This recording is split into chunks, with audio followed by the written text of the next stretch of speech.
Is your calendar event keeps reappearing after deleting it when synced with Google, Outlook, or any other accounts on iPhone?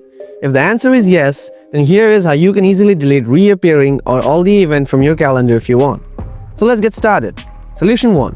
Disable auto reappearing event from Google or Outlook calendar. First, open Google Calendar or Outlook Calendar. After that, you need to find out that event. Once you get the event, select the event from your calendar app. Tap three-dot line. Tap Delete. Similarly, if you don't need to have any appointment from your Google Calendar or Outlook calendar, you can simply turn off the sync. To do that, open Setting.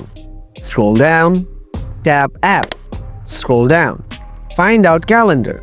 Tap Calendar Account. Find out your Google account. Open this up. Here, you'll see the calendar option. Turn this off. Tap Delete Calendar. After that, this will no longer show you any appointments from your Google account. You can do the same things for your Outlook account as well. So guys, that's how you can delete your events, keep reappearing after deleting it when synced with Google Outlook. Thanks for watching.